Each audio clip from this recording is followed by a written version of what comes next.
Here we are again. Of course, we will continue with something. Because obviously, it will be a bad idea to continue with nothing. So I think something will be more appropriate to continue with. And the thing is, I've looked at the cape from this angle, and I see that it's a bit more, it's smashed or wrinkled, or I don't know how to call it, but it's not exactly good. Those things has to be at the most straight. Not at the most, but mostly straight down. And if we have some hiccups or whatever, it's not good. The next thing I notice is on the helmet, those horns are coming out just like this, like nothing happened, So let's put our symmetry on, and let's start on the helmet, put our symmetry on, and let's start to make something here, just something to connect them, the helmet and the horns. So they are going out from the helmet, but they are not just like this.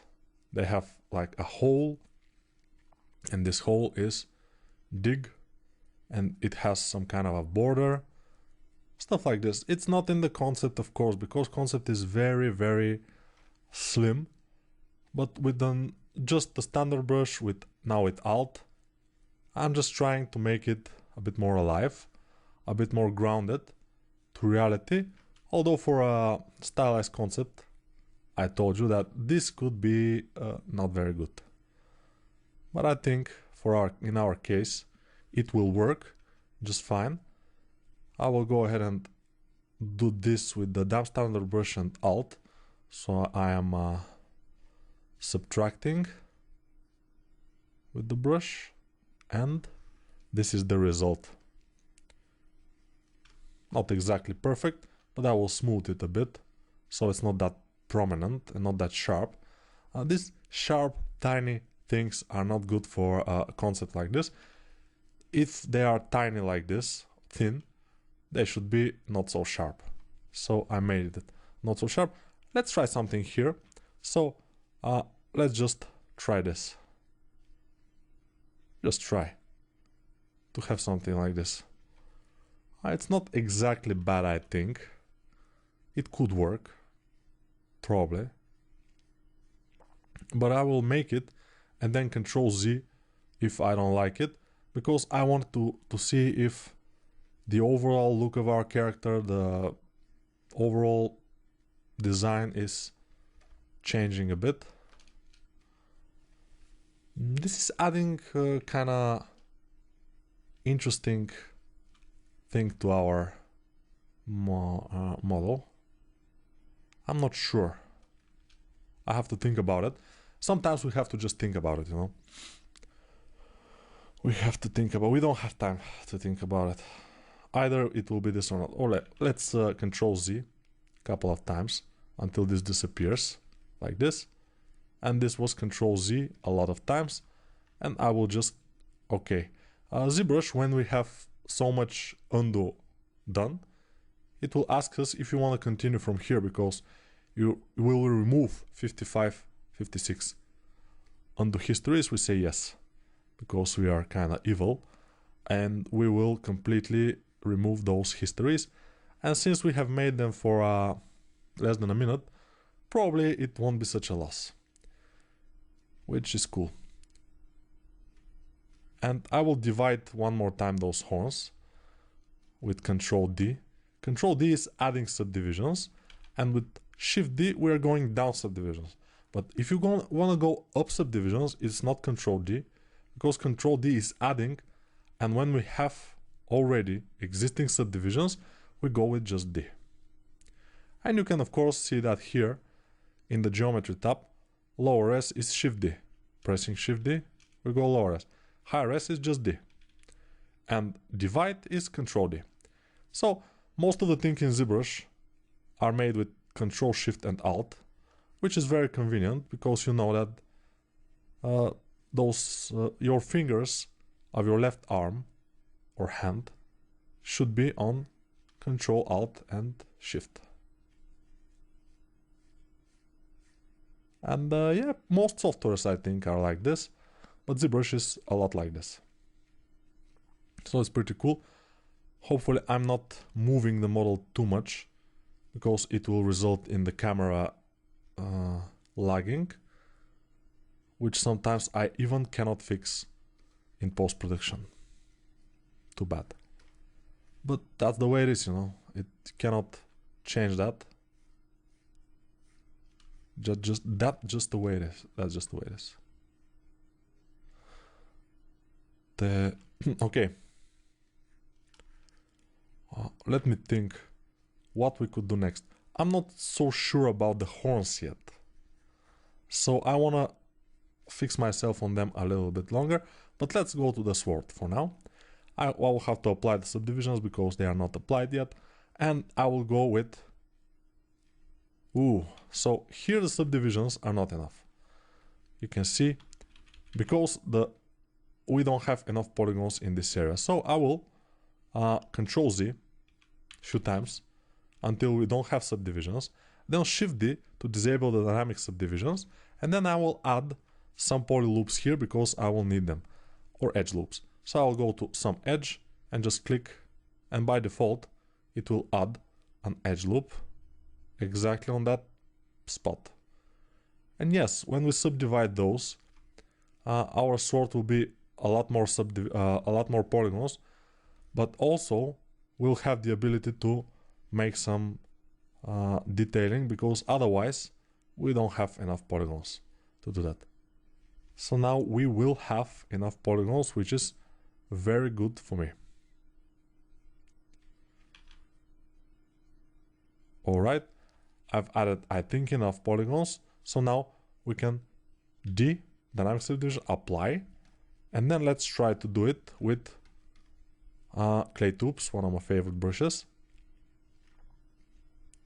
just to make it like he has hit some other sword and it's going inward.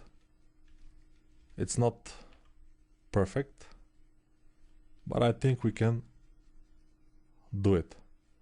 I'm using pinch brush also.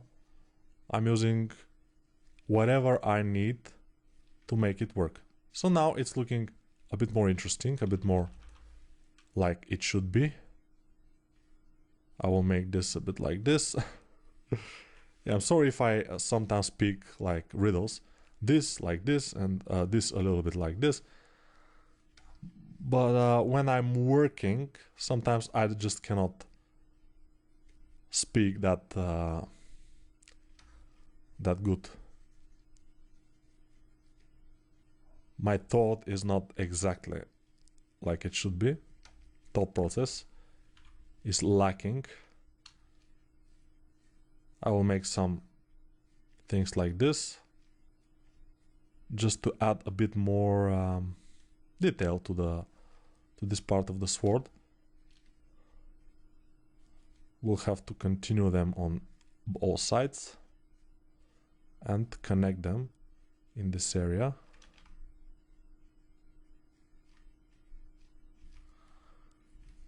And I will make just a little bit of this, and probably some scratches in this area. But we don't have enough polygons for those. Probably just one more little this thing, and this will be fine. I think the sword is good as it is. So now we can continue detailing a little bit more, and then we can start the process of poly painting, which will be very much fun. I'm telling you, because I know, and you have to believe me, because we have a lot of instruments to make automatic kind of things in poly painting, which is cool. I'm just gonna make those eyes pop up a bit, if those are eyes, of course. They should be kind of eyes. ice cold. Cold ice. Okay, this looks pretty good now, and I think we are cool. Although this the cape is not exactly perfect in my opinion. It's even worse than perfect, which is obvious. But I don't think we can make it in this time frame to be as good as we want it to be. So we'll just play with what we have. I'm just trying to make it work. And it's not that it's perfectly bad, but it's not perfectly good, which sometimes is bugging me. But I'll have to just deal with it, you know. It's my problem. So I will deal with it. Here I will inflate it. Just make this good. And I will make a bit of this area. Let's Control D to add one more level of detail, subdivision in our case, and continue to work it. Sorry if I'm touching my nose sometimes, but this is because it's just itching me, which is I think absolutely normal thing to do, to just scratch it when it's itching. Maybe it's the coronavirus, I'm not sure. It's just, I don't know. Nobody knows. Or just I'm old, which is also correct, probably. So these things are good. Kinda. It's not perfect. It's not close to perfect even. But I think we can leave it like this, because we don't have too much time to deal with it. And the time is ticking. And I'm trying to keep this course a bit smaller than my other ones that are like 30 hours or more. Since and that's why I chose this character, because it's kind of easier, kind of less time consuming than others. We see here the pants. And those pants, let's make them like Dynamesh. Ooh, this Dynamesh is... it's not that bad. Although it's 200,000 polygons, which for the thing that will not be that visible is a lot. But we will see it in some areas like here, if we want to see it. Pants. And also here. I don't know what I can do to make it more interesting here. Maybe kinda this. I'm not sure exactly. But let's finish this video, because now I think we have enough. Let's no. Yeah, sometimes I say, okay, that's enough, but then I see something that I want to change, that I want to make, adjust, or make better, or tweak. Those are maybe the same things, but still, I'm seeing that kind of things sometimes, and I want to do it. That's why it's taking so long to finish sometimes some videos. I don't know why I did that, but I think it will be good.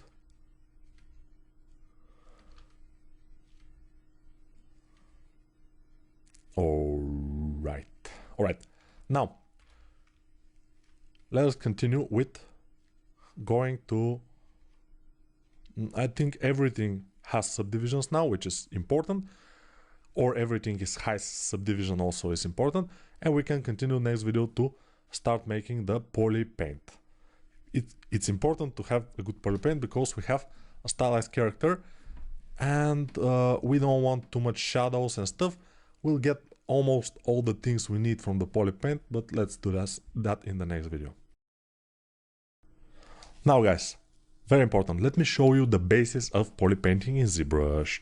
So to do a poly paint, detail one, you need polygons, because poly paint is making each polygon a different color or the same color as the other ones, doesn't matter, but each polygon cannot be two colors. Each polygon is only one color. So the more polygons you have, the more colors and the more detail you'll be able to get. Take this as the more resolution you have. The more polygons, the more resolution. We don't need super much, extremely big resolution here, but still we need some. Let's go to the sword, for example, and we will take it for example.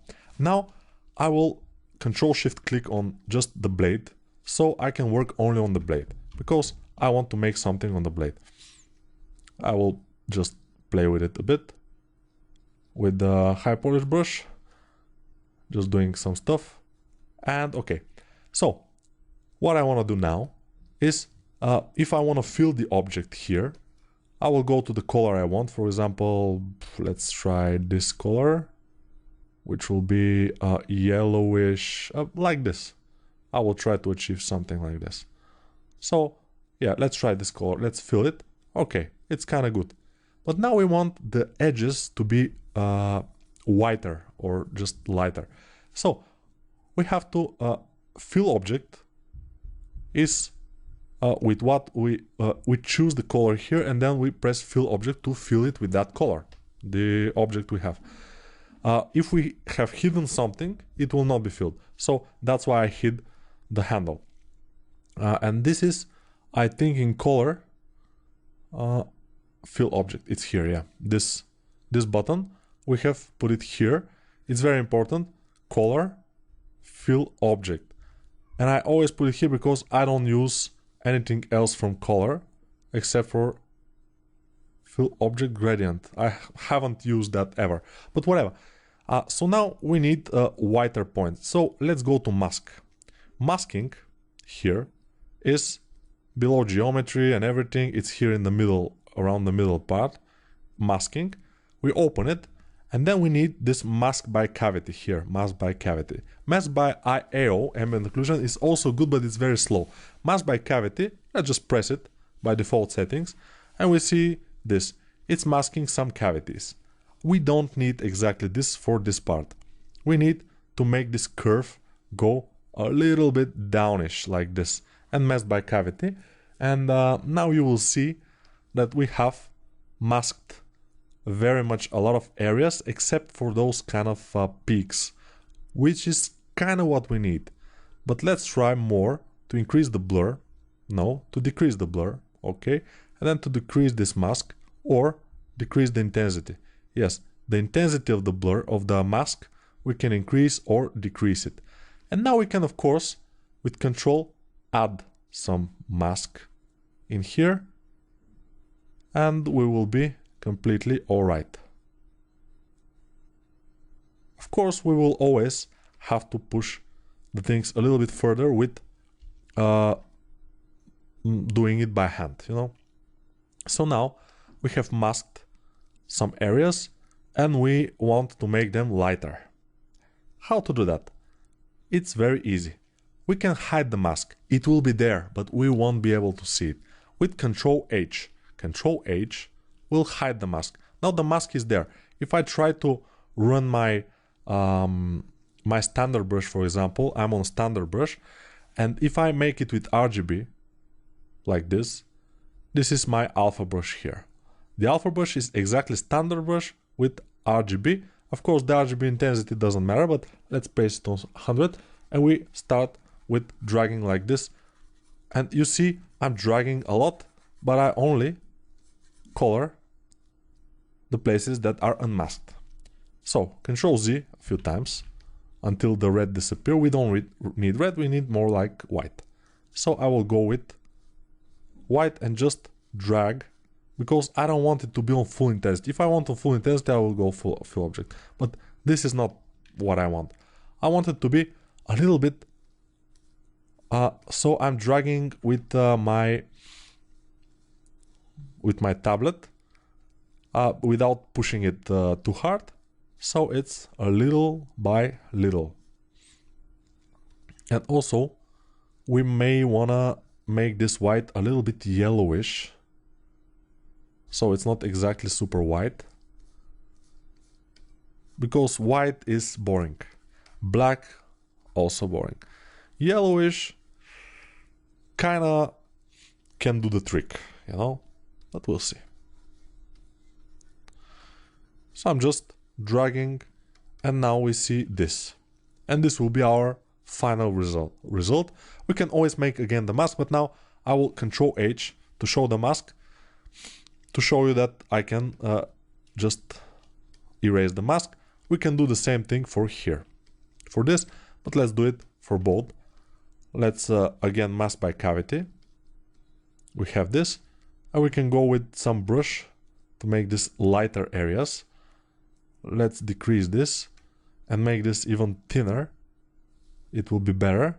And we can even invert the mask by control clicking outside the object. Control click, invert the mask, then control click on the object to blur it, and then control click again.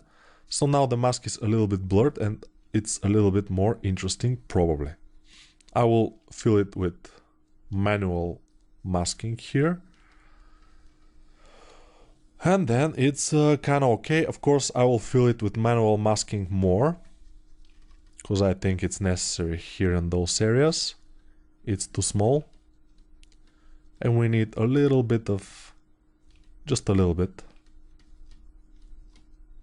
And I will fill it also here, because this has to be darker. And now I will fill it with lighter color. How to select color? Selecting color from the mesh here will be just placing our mouse over some color and pressing C. And now you see the color has changed. If I press it over this masked color, it will change to this darker hue of that color. So I'll press it to the lightest possible and then move it more into the light. And then with this color, I can start, of course, Control H to hide it. And I will start dragging it all over just to make those kind of lighter areas. And then I will invert the mask and make some darker areas, which also is a good idea sometimes. But you will see that in just a moment. Now I've made that kind of lighter areas. Now I will Control click and invert the mask, Control H to hide it, and then I will select one darker color and make it even darker. And I will go to the most darkest places in the world. And I'm trying to hover my mouse and drag over the areas that that has to be dark, and not over the areas that are light. Although I have mask, sometimes manually you can do more. And I think this is looking kind of good. Let's see it. It's not super good, but it's nice. I will drag some with a big brush in here, also in here, and release the mask by control dragging. And I will make this darker. And now we kind of see what we have. Okay. Now this is looking more like a sword. A little bit more, not too much. Then we can select this color again, so going over it with the mouse and pressing C. It doesn't have to be with the mouse, it could be with the tablet as I'm doing. And we go to the shoulders, fill object, and now the shoulders are this color. And if we change the color, you can see the shoulders are already filled with this color and we cannot unfill them. It's just like this. I think there's a way to unfill them. I'm not sure how. We don't need, we can change always the color. So we can fill them, for example, with this color. It doesn't matter. So now we have this color on the shoulders, and let's make the same as the other things. Let's go to the mask by cavity here. Make this, let's try this. Okay, we have now the lowest points, which is nice, but I want it to be a little bit more interesting, so I will increase the blur, increase the intensity, and then I will go and smooth, invert, smooth by just control clicking on the object. And now we will have this. Control H Control H again to show the mask. I will just pick this color because it's dark. Control H to hide the mask. And now I will go with my brush. It's very important your brush to be just on RGB. Obviously most of the brushes have Z-add because you want to sculpt. But now we don't want Z-add. We want just RGB on. Because we want just to make some RGB changes. Polypaint, that is. Polypaint is RGB something. And with these masks, we can easily go ahead and have our cavities filled to make some fake ambient occlusion, for example, or something. And it's kind of good. Of course, this is one thing. And then we should, of course, make the other shoulder also.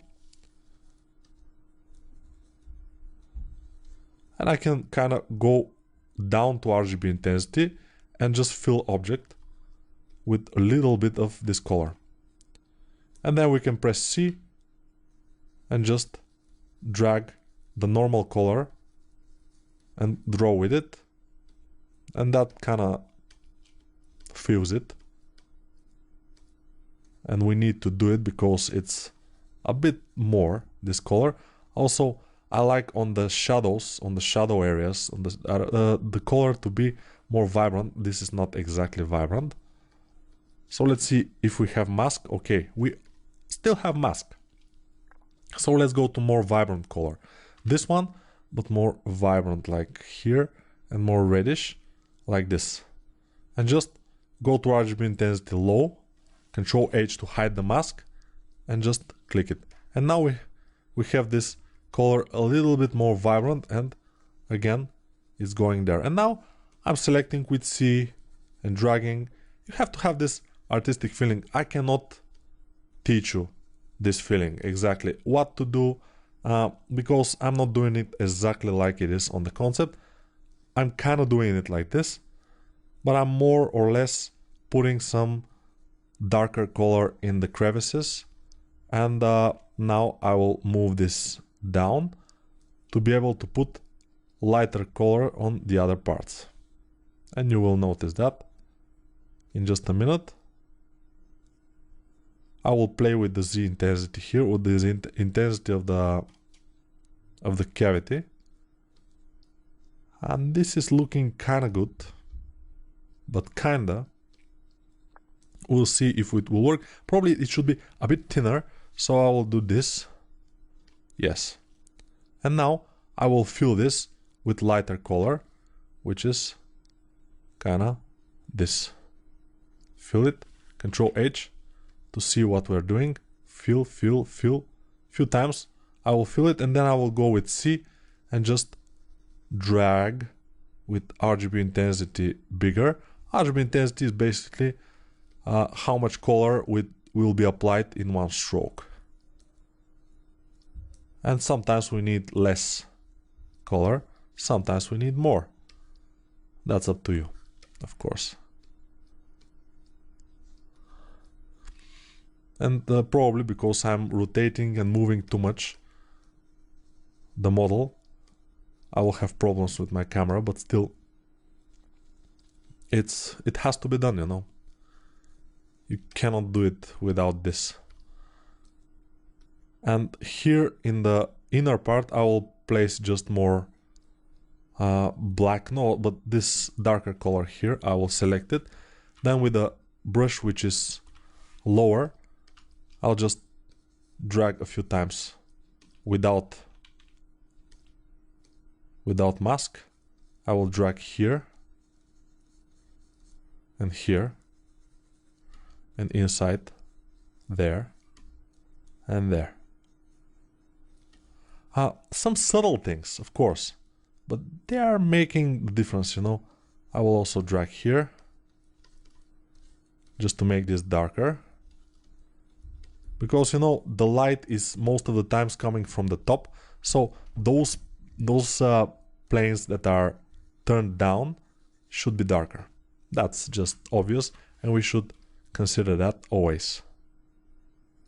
That's why I'm making this. The bottom part of everything just darker, darker, darker. And the top part lighter. And yeah, it's taking a bit of a time to make this.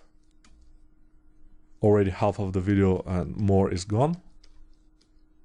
But still, I think you've started to learn how to make these kind of things. And probably the shoulders were very much one of the most complex things. We'll see.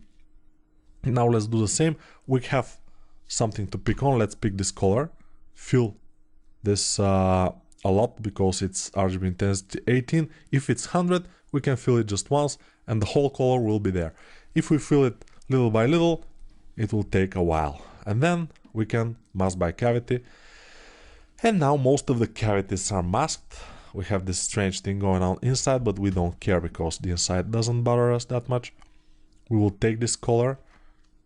We will go reverse and then control click. Control click. I'm just making this. I'm not sure that it will work. I will take this color and fill those areas. And they are now filled and it looks awful. So I will go with my C and then I'm going to just try to keep these darker areas inside the crevices, inside those things. Hopefully I will do it. And good poly painting is a skill. You have to practice it. I haven't yet fully managed to do it, but I'm at least trying, and I'm giving you now some essentials just to be able to do it. So now with a lower opacity of the brush, lower intensity, I'm just going with the darker color to fill it because I feel like this is not catching too much light, so it should be darker. And also below the shoulders in this area, it should be darker because it's kind of a ambient occlusion here. Maybe artificial, but still ambient occlusion. When there are some parts that are this close, we will have a darker color like ambient occlusion between them. That's why I'm doing this. And also overall, the lighter color will be here upward, and then the back will be a bit darker like this.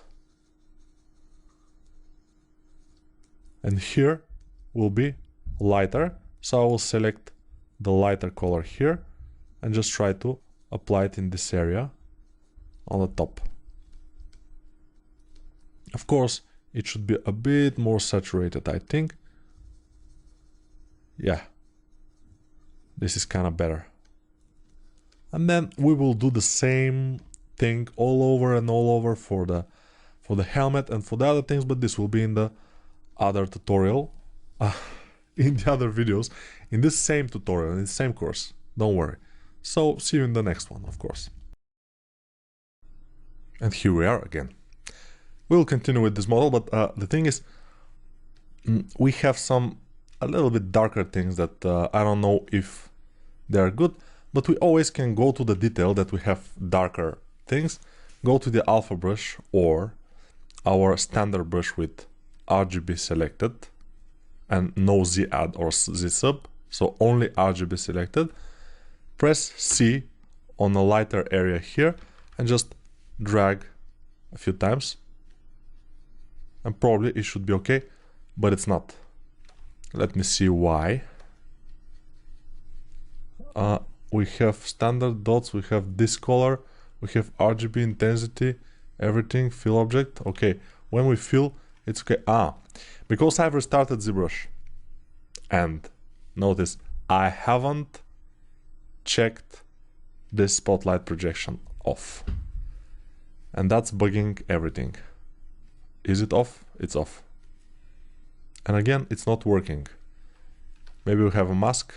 No. It's pretty strange now.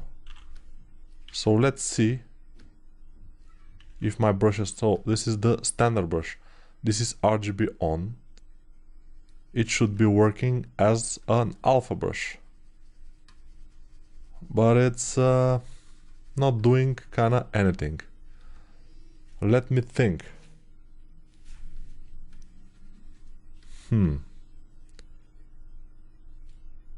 Why is that? Brush, spotlight projection off. Ah, yeah.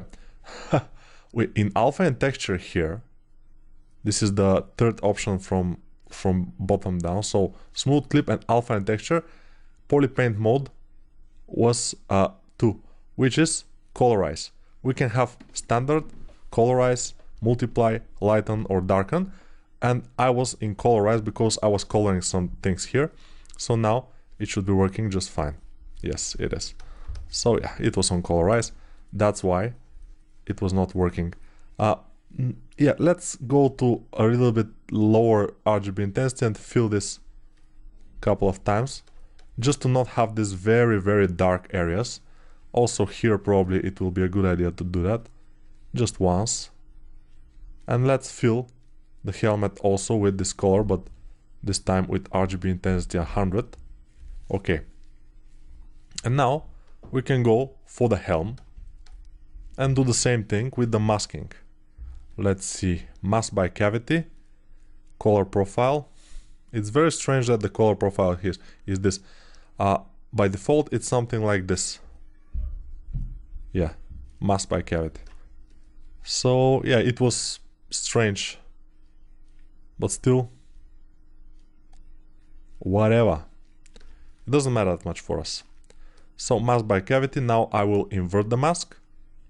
Click with Control few times and then invert the mask again, and then clear it in some areas that I don't want to be this to be darker. And what I will do is invert the mask, so the mask will be only on the places that I don't want to have a darker color, and I will go to this color and just try it on the model with a lower opacity. Just fill it, maybe darker, fill it. Let's Control H to hide. What are we hiding? We're hiding the mask because we want to see the model as it will be, and that's why the mask we don't need it. Yeah, I'm trying, just testing more saturated color for this thing. Let's see if it's working. Maybe the model itself at some points should be lighter, so I will just go with a big brush, pretty light. Let's see, this color but lighter. Let's just go over without the mask, go over the top here, or we will invert this curve, mask by cavity. Let's try it with lower intensity, so we'll have more things masked. And we can fill with this lighter color just to see what's happening. Mask it again, blur it, and then fill again with this color, the light color. And I don't see any difference, if I have to be honest. So I will go again with this, the bigger thing. Disable some of them, and yeah, this way, if I blur the mask too much, it will not have a mask here or in some other areas. So I will blur it by hand as much as I can, and then I'll just fill it with the darker color that we want. This, for example, a few times. Now it's better, and I can smooth. When I press Shift, I'm smoothing, yes. But if I want to smooth only the color, I should, while I'm pressing Shift now because the smooth brush is here. So I will just disable the add, And now I will smooth only the poly paint, which is also kind of comfortable to do. If you want to smooth it lighter, you should go down with Z intensity lower and it will be fine. Or RGB intensity in that case. Probably would be better, yes.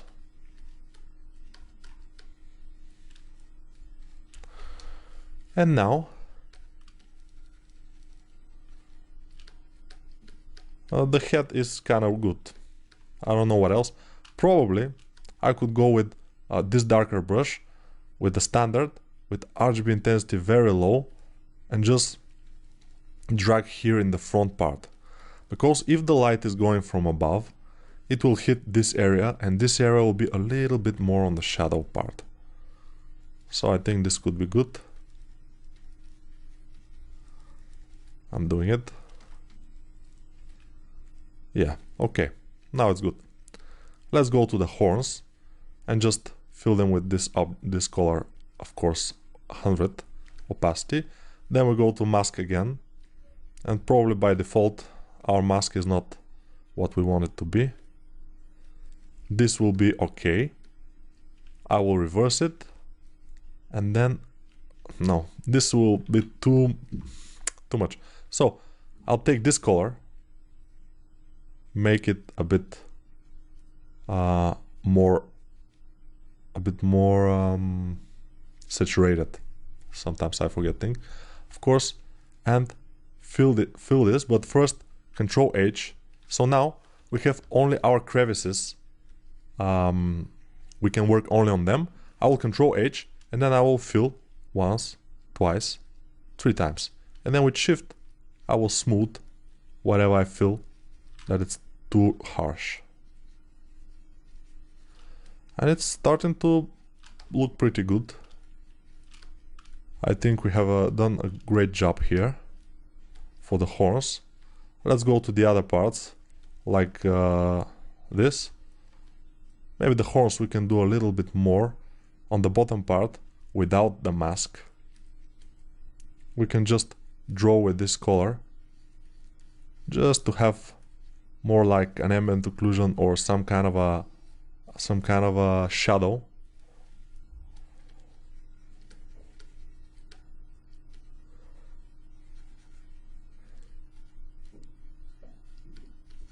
Okay. So draw a few more lines with this darker color in the bottom, and let's see it. It doesn't look bad. I mean, it doesn't look super something uniquely cool, but it's fine.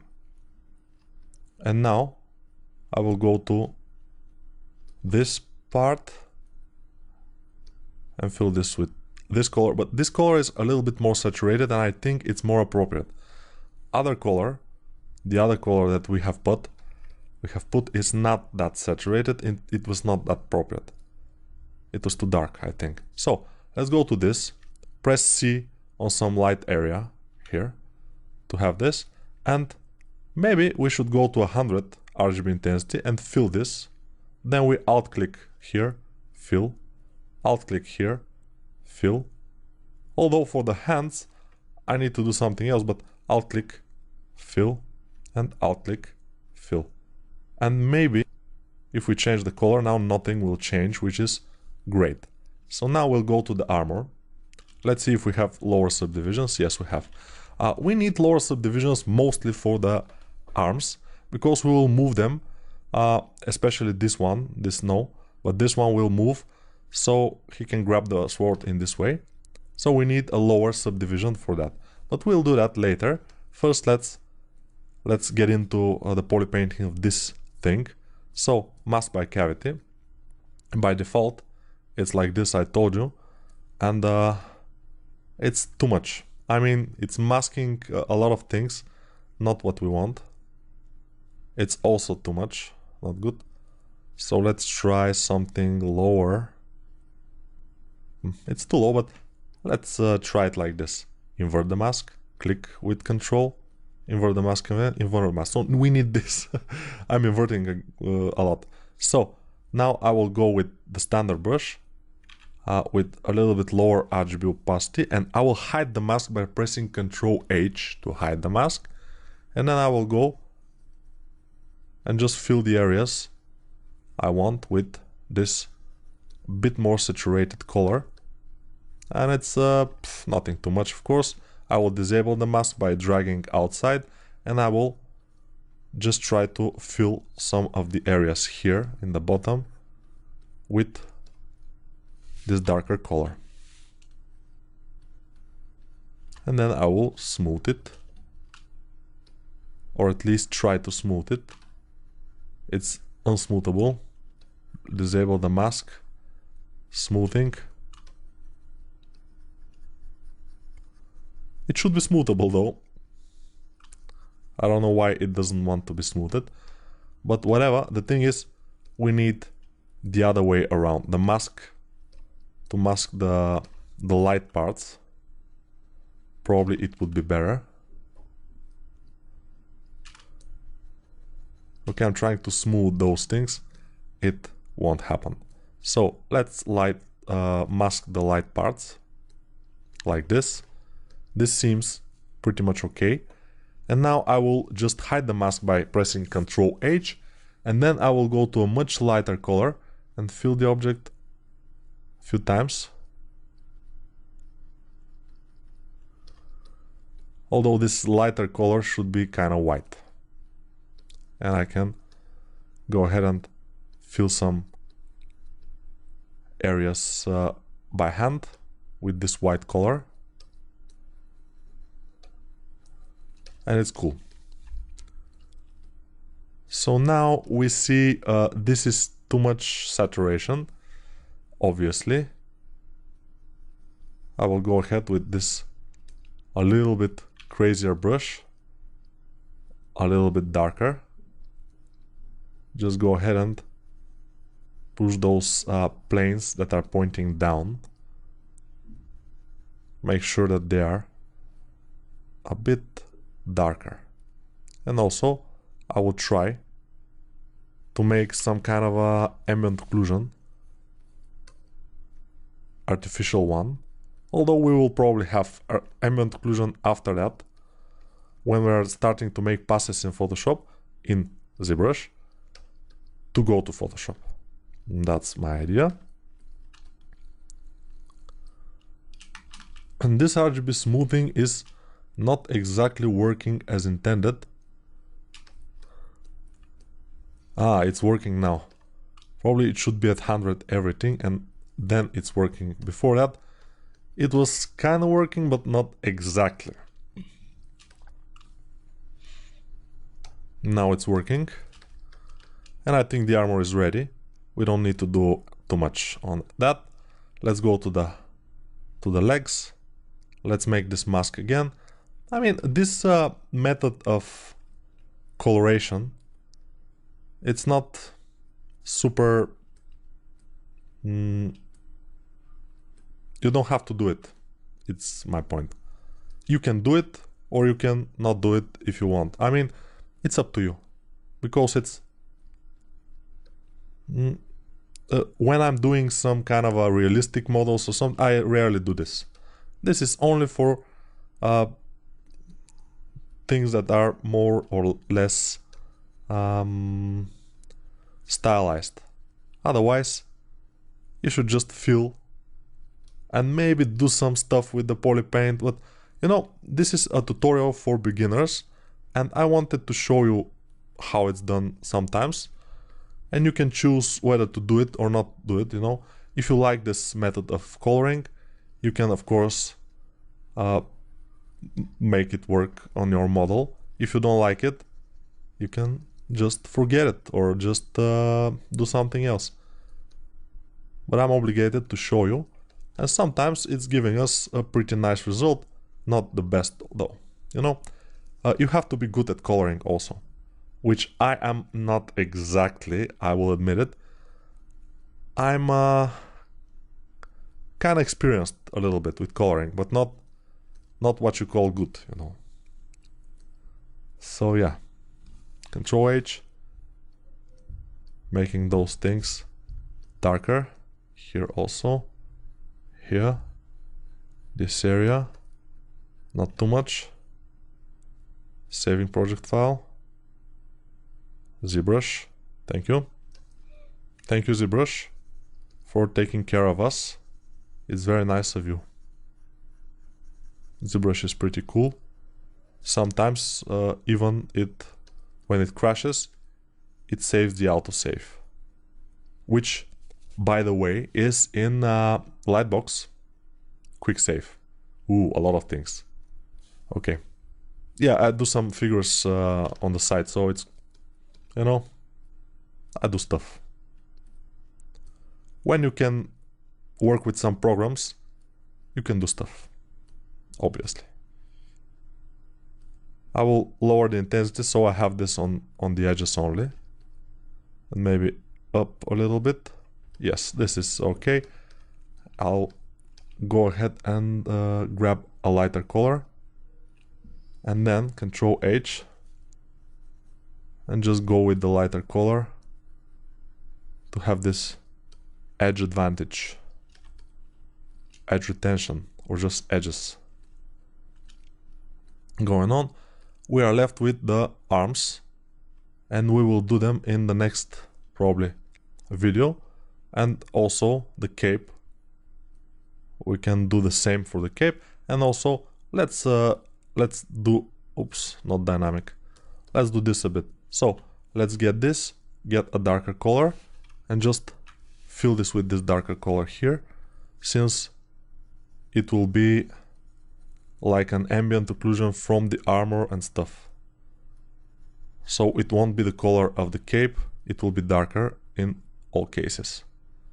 I can make even darker color, and then we can take the color from the cape and just drag a bit here where it's the most light part. And I think this will be kind of good. Let's continue doing this here, because this should be darker. And maybe we can go to the cape, mask by cavity, and smooth a lot, because this is a cape, it should be smooth. And then I will fill. When my crevices, the inner parts, are unmasked, I will fill it a lot. And then let's see. Yeah, it's not bad, it's kind of good.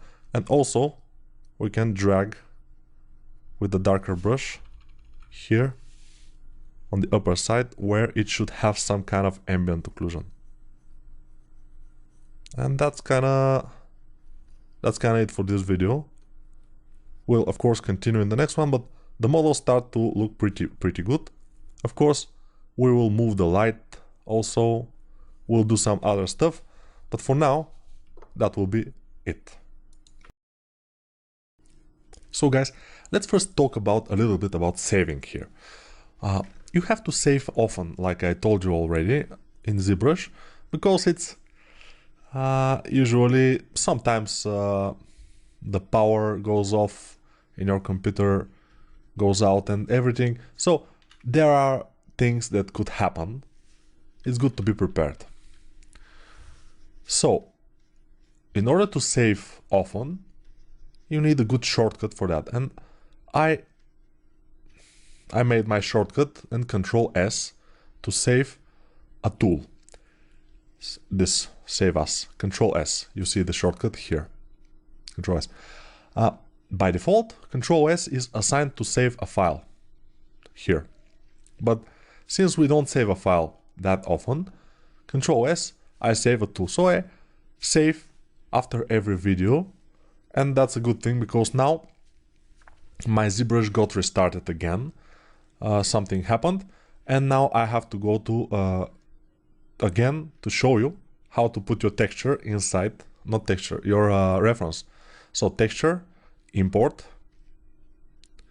then go to Absolute Beginner's ZBrush course,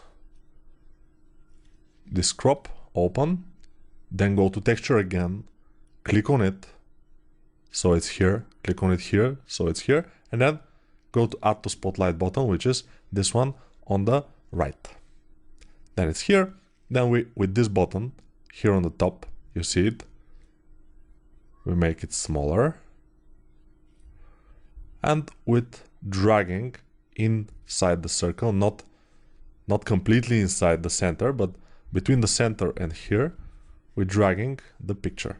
And then Shift Z will do the thing that we don't want to do. So Shift Z again, and we'll have this.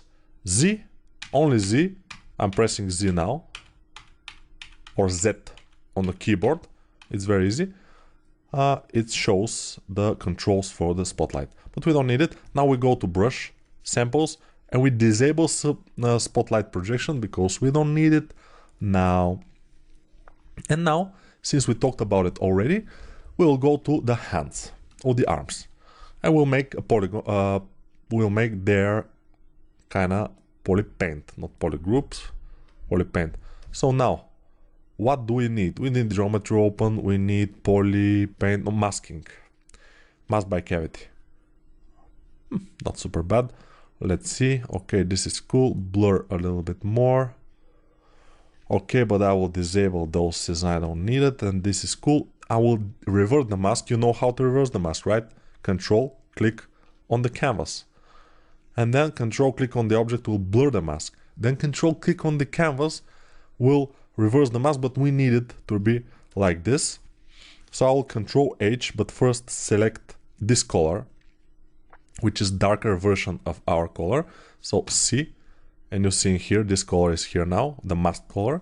And we will move this, so this color to be a bit more saturated, not as desaturated as it was. Then I will go and mask this because I don't need here exactly like this. And now I will try with the alpha brush or standard brush with RGB selected and ZR deselected again. Control H to hide the mask and then just drag here. So we have something like artificial or man-made ambient occlusion. That's basically what we're doing here most of the time, is this kind of artificial ambient occlusion. We are embedding it into our model. It's not mandatory, of course. I'm telling you, if you are rendering this in a good rendering software like Keyshot, for example, or even some max thing like Corona Render or V-Ray, you won't probably need this. But for ZBrush, although it has also ambient occlusion, maybe it's good to have it. Maybe, I'm telling maybe. It's not mandatory. So now, let's go and try again this. Blur to 0, this to lower, and wow, not bad. Let's increase it a bit. And now, I think it's fine. We should select this color here, the lighter, and make it a bit more lighter. And then Control H to hide mask, because we need to see how it will look without the mask.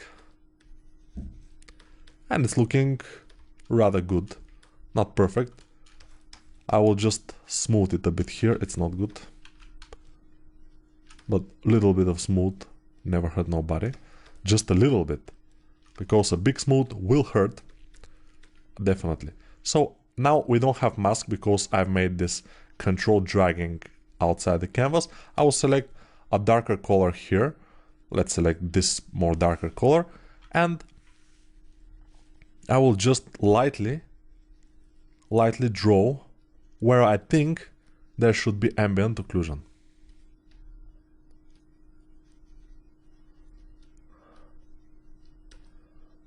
Okay, here between the fingers, definitely ambient occlusion. Okay,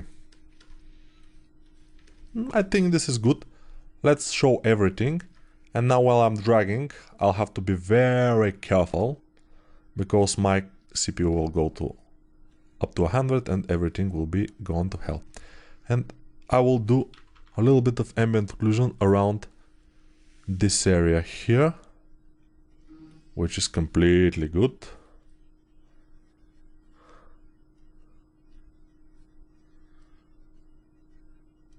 I think this is fine.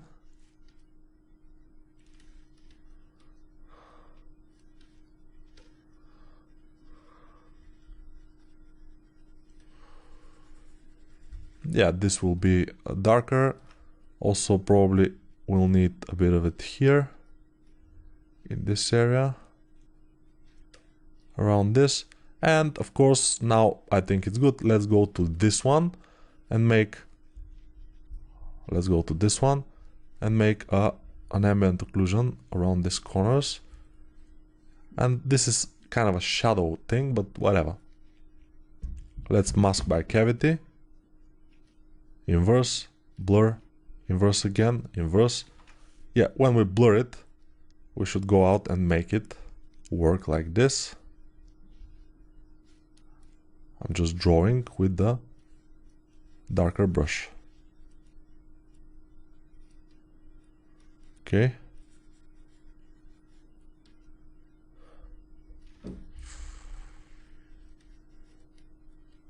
I think it's going pretty well.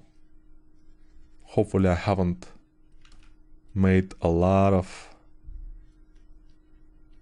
dragging the model, because then it's going to hell. It has to be smooth. This one, it's too harsh. So obviously, not obviously, but now I think it's fine. We don't need any more work to do. And we may start doing the posing, which will be a little bit, I will not get too much into posing, but I will show you basically how to do it. The posing of your high poly meshes. It's not difficult, but it's it depends. It could be difficult. In our case, it shouldn't be that hard. But we need one thing.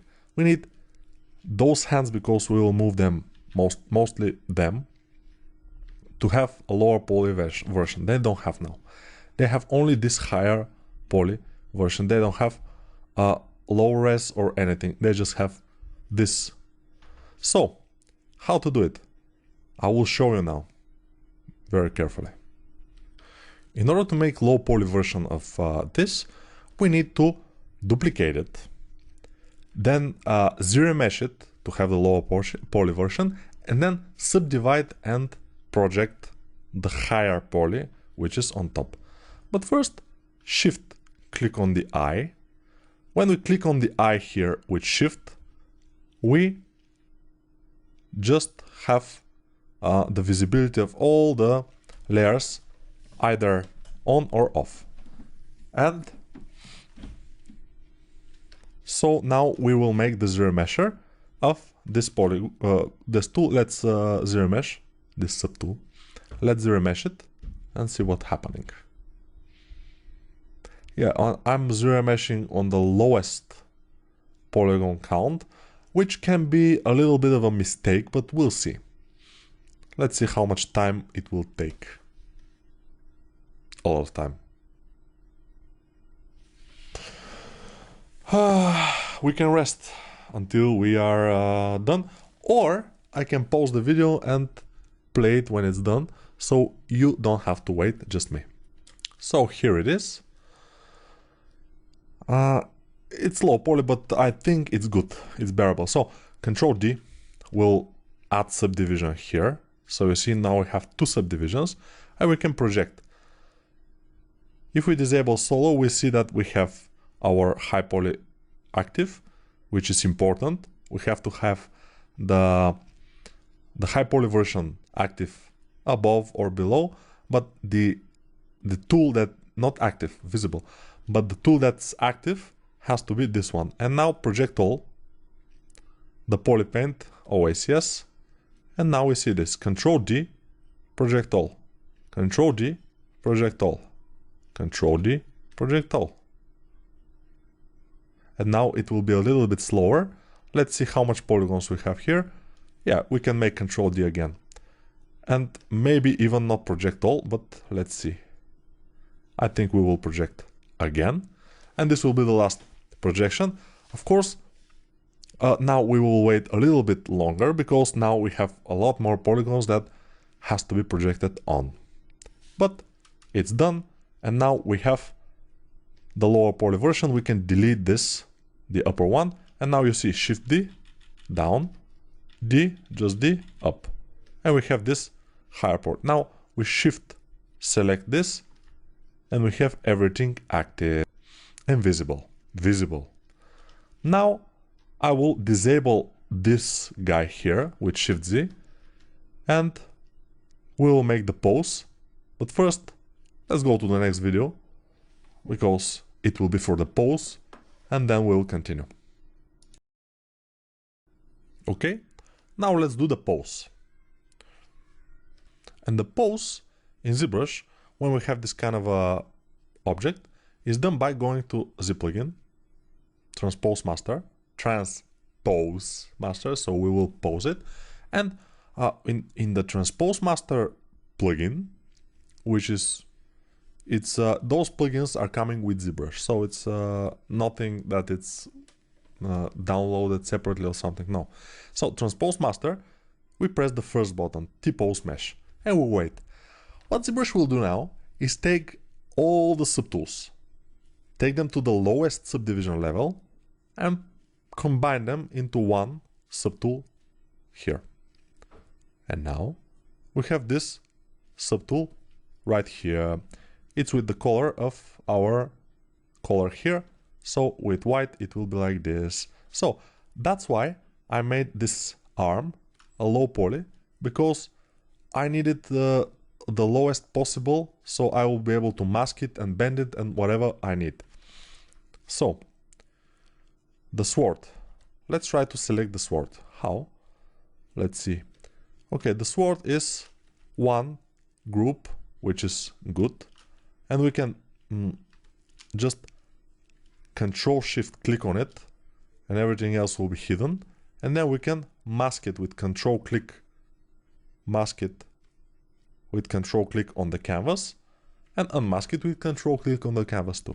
But mask it, then Shift Control click to get everything else here, Control click on the canvas to invert the mask, and then move the sword a bit, so it will be easy to select. What we need now to select is only this arm here. How to do that? We can select both arms, then deselect this arm, then we can select those, deselect this, and we can invert selection with Control Shift drag, which I did already, if you don't remember how it's done. And now we can mask this. But why? Because now we can show everything with Control click, Control Shift click. Basically everything is used what we learned before with the groups. Control Shift click is showing everything, Control Shift drag is showing the hidden parts and hidden the already shown parts, but Control, just Control, because we are masking now. This is masked. We need this to be unmasked and everything else masked, so we will Control click. And it will just invert the mask. Now with W will show our pivot, whatever it is, even if it's here. We will Alt drag it to the place of the shoulder. So I'm rotating here to see if I have it correctly placed from all angles. And now I will rotate this hand a bit like this. And that's it. Basically, we can do everything with this. Maybe I will move it a little bit down because it's showing here, which is not exactly what we want. But we can, of course, go ahead and move this a bit like this, and it will cover it most of the time. And then we will select, while we have our pivot on with W, we will Control click on the sword. And now it will be the only thing selected with mask here. And I will move it into position and position it into move. Very good, right? Move it into position and position it into move is completely good explanation, I think. But you are smart people. You don't need more than this as explanation. Hopefully. So, I'm trying with just rotating and moving to place it so it will look like our guy is holding it into his big hand. This time is hand, not arm. And it's kinda looking good now. So now we disable all the masks, which is not necessary, but we do it. Saving project file, thank you ZBrush. And now we'll go to zplugin again. Go to transpose master if it's not open, but obviously it will be open because you are working now. It's very important not to close ZBrush while you are on this thing. And first we pressed this left button, now we will press the right button. And what ZBrush will do is transfer all the subtools in the new places that they have. And why this is comfortable? Because we are working on one mesh, and it's very much easier to pose it when we're working on one mesh. And now you see our model is completely good. It's holding, our guy is holding the sword, and it's looking rather nice. Let's see, by the way, this sword is, let's see, yeah, it has to be a little bit pointing upward because it's not looking super good. So I will just select the sword, and since our sword is a separate subtool, it will be easy to do it like this. We just press Alt and this, then go a little bit to this area around the middle, place it right where the handle is, which will require for you to rotate the canvas by just dragging your mouse around. Then my pivot is not exactly well placed, but still the white circle is for rotating according to our view, so it will be good for us. And let's rotate it again, and I think this is kinda enough. I don't know what exactly is this. Let's see, what is this? Shift Z.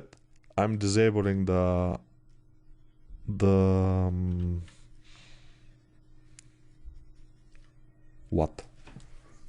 our reference, and this probably is artifact from the projecting. Sometimes projecting is having its kind of difficulties. Let's go to our normal brush, Ziad, and move it a bit.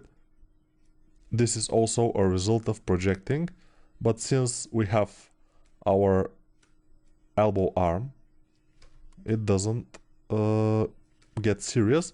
Of course, if you have this problem, it will be good to have the high poly to project again. Just inflate this, then smooth it, then inflate it, then smooth it, and then project with the high poly again, and it will be cool. But we deleted it, so we don't have it. So we just have to sculpt it a bit more, which is absolutely no problem, I think, for us. We are sculptors after all. At least I'm kind of sculptor, although I haven't finished this in high school or something. I'm self-taught, if I can say so, yeah. So you don't have to have a high school education of arts or something. You just have to be good with this, or just to have fun, you know. It's, yeah. So that's basically the pose, and we will continue in the next video with render passes. Let's make a render, quick render, which is pressing this BPR button here, and this will give us this thing with the shadows and stuff. I will teach you in the next video probably about the lightings. We can add another light, we can do some stuff. It's with this, again, this menu here, light, but this will be in the next video, so take care until then. So let's talk a little bit about materials in ZBrush, and maybe lightning, but we'll see. So materials, I will explain. Now we are on the basic material. If we go to toy plastic material, for example, you will see our whole model will change. The thing is that we haven't have applied material now in any of our subtools. If we had, it would not change when we change the material for the scene. It's not for the scene, but it's the active material now. And when we change to active material, all subtools without assigned material will change. And now they are. So for example, this one, you see, it's looking pretty good. Obviously, yeah. So what I want to show you is the material window. Let's go to materials here in this area in the left, or from here if you have this, but you probably would have it. Even if you haven't made the videos in the beginning, you probably could go to preferences, config, load UI, and load the custom UI I have put in the resource folder. Resources. Sometimes pronunciation is a little bit difficult for me. So here we go. And we get all these materials here. So don't be intimidated by this. It's very simple. Those materials in the top are matcap materials. It says here matcap materials. And those are standard materials here in the bottom. So they are a little bit less. In your case, because I have some matcap materials downloaded from internet probably, but I'm not sure. Maybe I have. So mine are a little bit more than the standard materials, which doesn't matter. The thing is that what is the difference? Matcap materials have their lighting included in the material itself. So if we change the position of and the strength of the lightnings on the scene, and we have a matcap material, for example, let's get this gold material here, gold, and now our night is gold, which is very cool. But when we change the lighting from here, you will notice that nothing will change, and also if we change the intensity, nothing changes. So that's why we don't particularly use this kind of materials. Maybe for show off sometimes, but not too much. So let's dial down the intensity. Now I press the standard material. That's why the lights are changing. You can see when I'm changing the light here, and when I release it, the light is changing in the scene.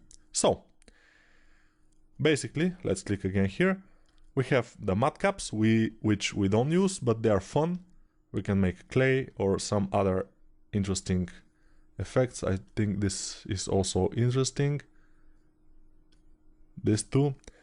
But whatever, I'm using mostly the basic material, which is this one, the second one here. Sometimes I'm using the flat color. Flat color is very useful because you can see, I think, yeah, it doesn't affect, it's not affected by light.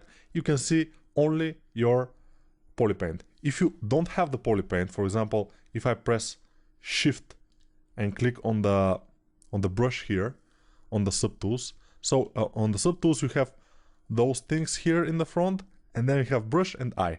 The brush is responsible for the materials and the polypaint. If I press Shift and the brush, all the brushes disappear, and we have our current color here. Everything is completely flat. So you notice that we are now, I'm getting all the brushes again, the brush icon, and we have this. So next thing, this is the flat material. We will go to the basic material, and now we have shading, and we can adjust our light. We can make it a bit brighter, and now it's kind of fine. So those are materials. We can go to the material window, which is here, material, and just press this to dock it, and we will have our material things. Those render and zip plugin are not concern of ours. The thing is, we have to open the modifiers, and since now we are on the basic material or standard, no standard brush, basic material, we can change the ambient, diffuse, specular, and some other things, noise and stuff. We don't care about those things too much that are below the noise. All those things are not that used by me, for example. So ambient, if we increase it, you see it's better because we don't have that harsh shadow, which is cool because our character is cartoon. If we increase the diffuse, it's brighter. If we decrease the diffuse, it's a little bit. If we increase the specular, you see, it's wet. And if we decrease the specular, it's more dry. And I think more dry will be better. So by default, the specular is 12. But we will make it lower value. Some materials have S1, S2, S3. Some even have S4. What is S? S is shader. Shader 1, shader 2. So when we go here, you'll notice that we have tri-shader material, quad shader material, and those are complex materials, but I will not get into too much details for those materials because this is a base learning of ZBrush. I'm basically showing you what is it. If you want to learn more, you can always do that in more advanced tutorials. So I think our material is kind of cool, except for one thing. I'll go to mixer here and just increase the outline. Just make a little bit of outline. It's always good to have. So you notice that we have now outline. Whatever we go with this, we have. If we get it down, we don't have. And now we have. And I think this outline will help to make our model a bit more interesting. Yeah, when we restart ZBrush, of course, since we haven't saved this material, it will be bad. It will be gone and we'll have to make it again. So we may save it. Why not? So we go to the basic material. We click on it to get this window, and don't save it because it will save it as base material, and now our base material will be this material. Although after we restart ZBrush, since we haven't saved it in the folder of ZBrush, probably it will be okay. It will be the basic material again. So let's save it for now in our shader, not in ZBrush folder, in our folder, Absolute ZBrush, basic material N. Okay, ZMT. Hopefully the dot is somewhere that I cannot see it, but let's save it. Okay, so we have saved this material. Now it's basic material Z, basic material ZMT something. Okay, this is our material. We can always load it from there and we can use it. Now I will show you the lighting. So the materials are this: modifiers and mixer. Sometimes you can use for outline, and outline color is this color here, cavity. If this color is kind of white, you see the outline is white, so you have to be careful. Yeah, let's make it black. Black is the best. Now I will show you the lights. It's very simple. The lights. We open the lights window. Where is it? Okay, it's here. So this is the light menu here. Layer, then light. Open the light window. I'm using mostly one light and sometimes this diagonal light here, which is the same here for rim light. Let's try that. So in order to switch it on, I have to click once to select it and once to switch it on. So 2 times to switch it on. And now we can move it since it's selected and we can see what's happening. But I want it to be a rim light, so I want it behind the ball. So I will click on it once and it will go behind. I know that because I know that. Then I will change the color of it. And then I will change the intensity. Maybe something very big. And now you see the rim light is starting to come off. And I can do this. And it's not bad. I mean, rim light, why not? It's cool. Let's go to reflection. Very cool. Basic material. And now we have this blue rim light, which looks kind of good. If we want it sharper, we can just make it go in a bit. Okay. If we want to go and change the other light, the main light, we can go to it. Just click on it to select it. And now we can move it. And we can make this kind of thing. So the other thing, light properties. For every light you have these properties. For example, this light, which is a rim light, doesn't have shadow selected. So when we render by pressing BPR button here, when we render, the rim light won't make any shadows. The other light is making shadows, but the rim light doesn't. If we turn on the shadows for the rim light, we will have a bit of a problem because the rim light is far stronger than our main light. So probably it will make a lot of shadows, so our model will be shadowed. Let's see. I'm making render with Shift Q. And probably it will be dark on the model because, yeah, the rim light is very strong, so it's making the model much darker. But we can avoid everything of this nature when we are making our combined renders, which I will show you maybe in the next video. So for now, this is all you need to know about lightnings and materials. This is the base things. Since this is very simple model of ours, let's remove the shadow. We don't need a lot of things to do, a lot of different materials. For example, we can make a different material for the cape. Let's try that. Toy plastic for the cape is not good. Basic material, which is this basic material 1, for it's darker, this material. I don't know if it will be nice for the cape, but we can try it. Let's apply it to the cape. How to apply material? Let's talk about this. We are filling object when we are trying to fill it with some color, right? But if our brush, whatever brush we have, is M selected, not RGB, but M is for material. So when I fill now, our cape now is filled with this basic material 1. And when I go back to my basic material that we have made, everything else will change to that, but the cape will remain with this that we have applied to it. So now we can select the front part of this thing. We go to our basic material 1, M is selected, fill object, and then go back to our basic material. And now this thing is also selected with this, or filled with this material, the basic material. And we can basically fill different parts of our model with different materials. Completely normal thing.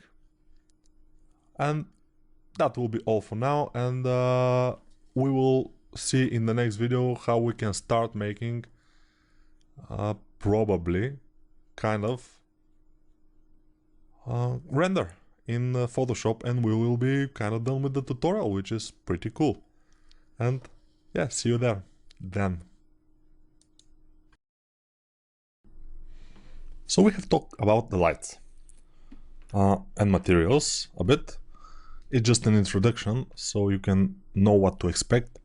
But now we will talk about the render a little bit. So first, we need to make this canvas a little bit bigger, because the bigger the canvas, the bigger the render, of course. It depends on the canvas. So if we go to this button here with zoom, it will zoom out and we'll see our canvas size here. Since this is not very different from this color, it's barely visible, but you can see it. This zoom is, you know, and it became pixelated. We can press actual and it will be okay. So with here you just can see how your model will fit into this area, and it's yeah, we can fit it a little bit better, so a little bit bigger like this, and it's gonna be, I think, okay. But if we need bigger thing, we can go to document, and then here in the bottom, not in the bottom, but a little bit below the middle, is our canvas size. It's document width and document height. Now is you see 160 1600 by 1000. So this is not exactly the best possible solution. We need to make it bigger, so I will increase it up to 250 and 160 and resize. When I press resize, ZBrush will call us and say, ZBrush will call us on the phone and say, what are you trying to do? Are you trying to piss me off? No. It will just get this message. Are you sure to resize the document? It's not undoable operation. No problem, we say yes. And now we have this thing. And you notice it's not very good, so we drag with our mouse and what happens is it's starting to lag a lot. And we have a lot of models on the screen. So what's the problem here? The edit is disabled. We have to press T or just press edit. Edit object is T, the T key. So we press it. And now we press Ctrl N to renew the canvas. Ctrl N. And now we have only one of our object. And then we press F. F to, yes, let's press F again. Okay. And we are okay. Now we have our object set. The render window, let me show you render. And then we'll dock it. I prefer to dock it in this side, but this side is okay so too. So render window looks very formidable. We have render booleans, we have external render, render properties, BPR render, BPR something, a lot of things. But don't be scared by this. We will use render pass, BPR render pass is our main thing, because you will, when we make a render, you will see here the composite, the image, the depth map, which we probably won't use, the shadow, the ambient occlusion, very important, shadow and ambient occlusion, we will use them the most. The mask, it's to cut the object from the background. SSS and floor, we probably won't be using. Let's make a render and see what will happen here. So press BPR, or in our case is Shift Q, because I made it that way with shortcuts. I made the shortcut, so I will press BPR. We will wait a bit. Ooh, we will wait a lot. But why should we wait so long? I don't know. Probably because the resolution is bigger, but it doesn't have anything to complicate it in this scene. The shadows are normal. It's very strange that it takes so much time to render this, but we'll see. And our render is complete, but I'm a little bit concerned here because yeah, I just clicked on the canvas and the render is gone. But the thing is, we have already our render. So we have the image, we have the mask, we have the shadow, we have the depth, we have all those maps here, and we can save them by just clicking on them and then saving them. But we won't do that for now. First, I want to check out why is the model lagging so much. How? I will go through each and every subtool. I will just click on it. What is this? Mesh cannot be edited. Quick edit 3D mode is off. Okay. That's strange. But it's interesting. So I'm trying to... quick 3D edit in transform palette. Let's turn it on. Quick 3D edit. It's very strange. And here it is. Transform palette, quick 3D edit. I see this for the first time. That's very strange. But now I think it will be okay. Let's go and go over each and every subtool just by alt-clicking on them. And just see if we have dynamic subdivision on any of them. Because this will cause the model to lag. Most likely. But we don't have any dynamic subdivision. Everything is subdivided properly. I think it's cool. But probably it was because of this quick 3D edit was not turned on. And believe me, I see this for a first time in my life. I've been working with ZBrush for 10 years now, and this was the first time. But everything has a first time. So if you have this problem, you just follow ZBrush instruction. Go to transform and quick 3D edit. Turn it on and it will be okay. So now we have this render passes here. Let's try to render it again and see if it will be that slow. But remember, when you render now, those passes will be gone and they will be replaced by the new render. So let's render. Oh, it's much faster. It's just much faster when we have this quick 3D edit on. And now we have this. If we need the shadows to be a little bit not so thick and not so sharp, we can adjust them. If we need the ambient occlusion to be on, we can just adjust it from here, but since it's not on, it's not adjustable yet. But we can go to BPR shadow, open it, and we will work only this window, BPR shadow window, and BPR ambient occlusion a little bit. So all the other things, you just don't need to know for now. And maybe you won't be needing them anyway, but whatever. So, render properties, if we go to render properties also, we can turn on and off some things. For example, we can turn off shadows, and then when we render, it will not render shadows. It will be pretty quick. Sometimes it's useful. When we turn on the ambient occlusion, when we render, it will be slower, but now we will have ambient occlusion. Remember always to go to ambient occlusion and increase the raise. Not the raise. The raise will be good, 2025. But the resolution, not to the maximum, but 4000 or most of the time is fine for resolution. Because default is very low and your ambient occlusion will be very bad. I mean, it will be not detailed at all. But with a good resolution of 4000, it will be slower, yes, but the resolution will be nicer. For the shadows, if we want to make the shadows a little bit blurred, we can increase the angle here at some degrees and increase the blur at 4, for example. Let's see it now. It will be slower because we have ambient occlusion. At the big resolution, we have shadows, we have everything, but since our model is pretty simple, it wouldn't take so much longer, you know. Sometimes, for some models, I've seen renders that take like 2 or 3 minutes. Now this is for a couple of seconds and it was ready. And now you can see that we have also ambient occlusion here. Let's save this ambient occlusion here. Let's make a folder, new folder, rend, and save BPR ambient occlusion here inside the rend. I save it as TIFF most of the time. Save. And I will show you the ambient occlusion now. Let me see, where is it? Rend, BPR ambient occlusion, and it will be open in Photoshop, so you can see it here. Let's make it bigger.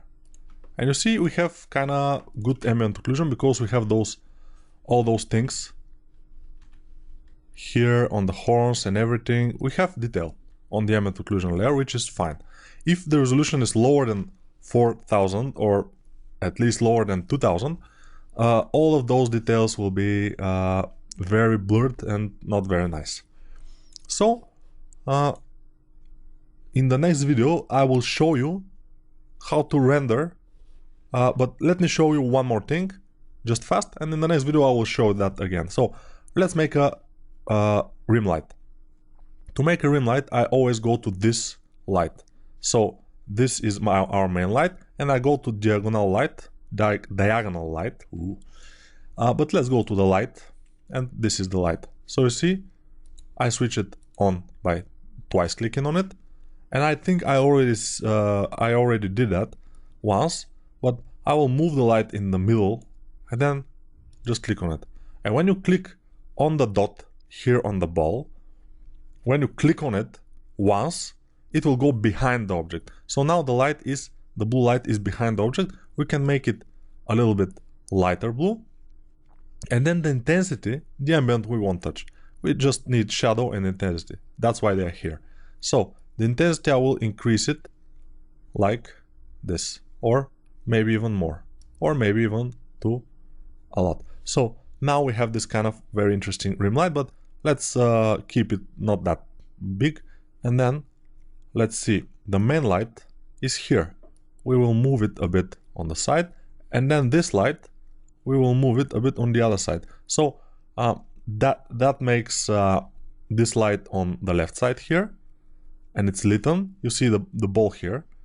The ball is lit on from this side, and here there is a shadow here, and then this rim light is just following the surfaces behind the shadow, and it's making them more interesting. So now you can see it's looking good. Of course, if we render now, I show you already that because of this light, the rim light is stronger than our main light, which is less than 1, and this intensity is 3.7.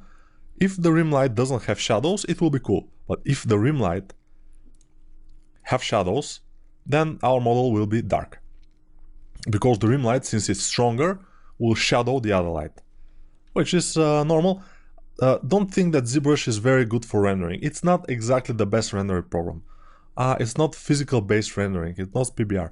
But it's kind of good for presentation if you can work with it, if you can do it right with shadows and everything.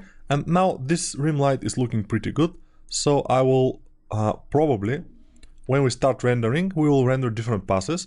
We'll render one pass without rim light and then another pass with rim light, and then we'll combine them in Photoshop, which will be a good experience.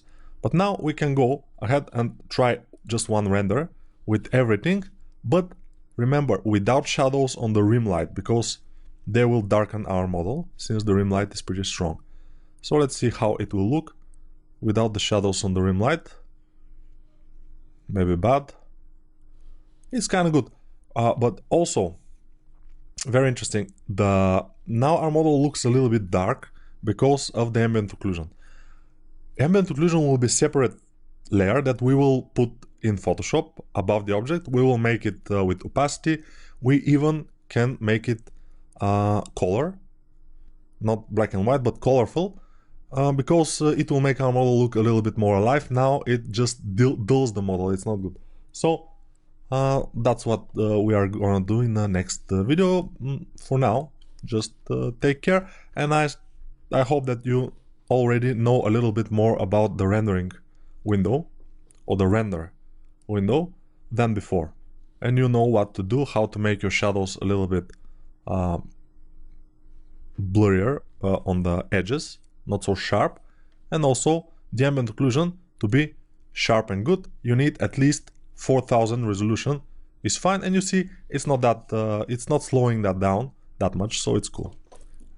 So see you in the next video, where we will make the render passes, then we'll put them in Photoshop, and we will make the final render, and we will be cool and good to go. So now we will prepare ourselves to make the render. Let's press actual to be sure that we are on actual pixels. And of course, when we're making the render, probably we will zoom out by just clicking on this button and dragging. Zoom out. And then we'll position our model better. But for now, actual pixels, and then pressing F 2 times, just to be sure that our model is fitted on the screen itself. What I noticed is that our model is not exactly flush with the ground, or all its parts to be flush on the ground. How do you notice that? When we press floor, our floor will be here, but in the beginning, our floor will be probably around this size, so very small. Why do I need a bigger floor, you will ask? Because when we render with shadow, let's try to render with shadow, you will notice that the shadow will fall only on the parts of the floor, not this case here. Let's see. It's cool. So it's cool, but still, you see, he is floating. Okay, so what do we need to do is go to disable perspective, just drag and shift snap the side view, and let's increase the size of the grid so we can see exactly where it goes. We go to draw, and then down here you see grid size. It's very difficult to notice this grid size because there are a lot of things here. This controls the perspective here, and by default is 50. This is new in ZBrush. Before that, the perspective was controlled by this angle of view. If we disable this camera by clicking on it, we can work with the perspective here, but this is more convenient. So we go to draw, and then down here, grid size. I always search it for about a few seconds until I found it, but still, we'll just increase it a bit, and that's it.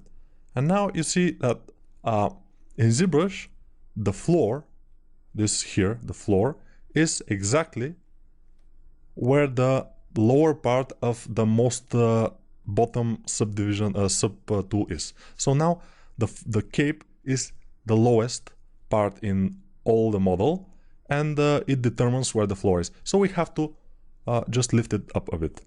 What do we do is, let's see, put it here, then click on the cape to select it. Let's see, yes, we're on the cape. Shift D to go down subdivisions, or just from here you can go down. And then we mask, control, drag, masking here. Then when we mask this, just piece of it, the lower piece, we control click on the object a few times to just make it feather, so it's not sharp.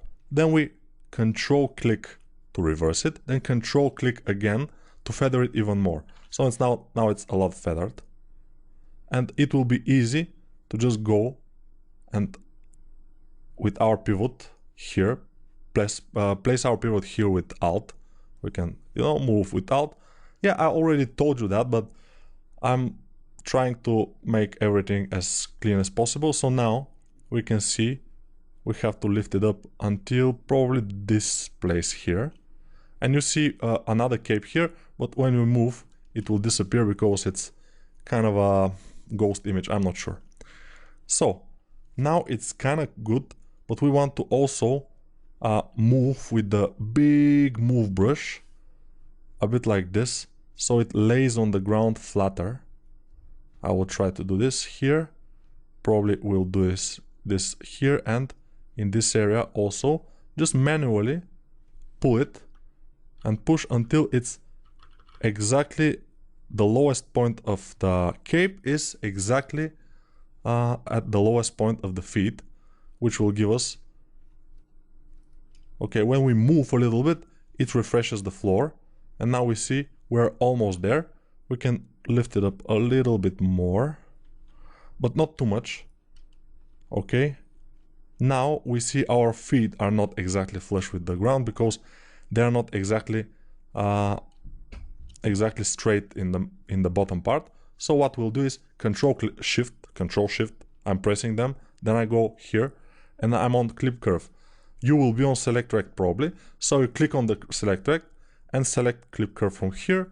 Or if you already have selected it in this session, it will be on the Quick Pick. So we select the Clip Curve and then drag from right to left. Because if you drag the other way around, it will cut, it will be awful. So from right to left, and just, okay, but this has cut the cape. So now we go to the legs and do the same for the legs. Cut them exactly where the cape is cut, then move a little bit, and everything will be exactly flush on the ground.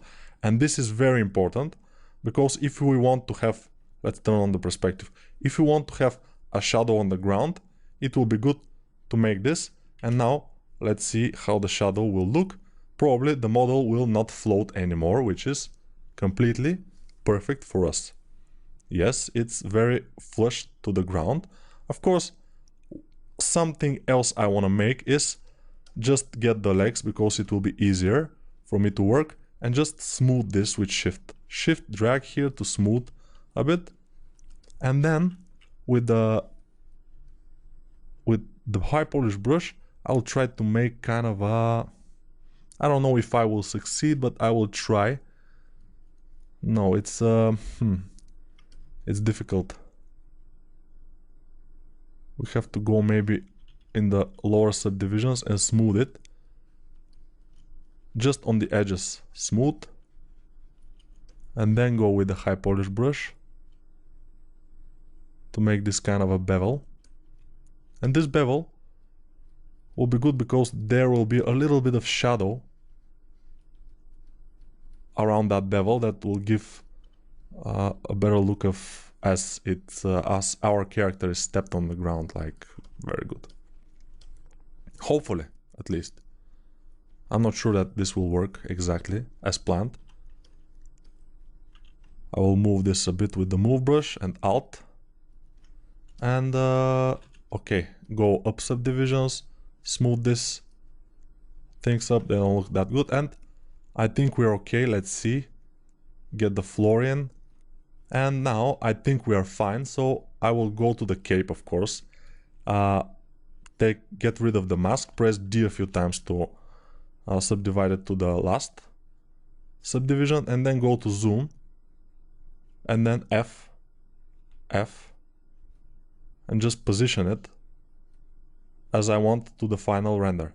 And the final render will be similar to our reference image, probably like this. Let's remove the floor just to see the composition. He will look a little bit on the left, and his sword is big, so he will be positioned on the shot a little bit on the right, which is completely cool. Floor, and let's see it with the shadows on.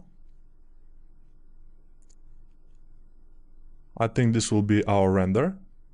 We could do it, I think. We'll see. So the main thing is, when you make the render, because we will make few things about the render, don't move the camera. And I will do something which you don't have to do, but I will have to do it since I need to have this exact position in order to be able to go back to it if something happened with the video or something. So, but I will tell you how I do it. So we go to File and Save As, which will save a project for you.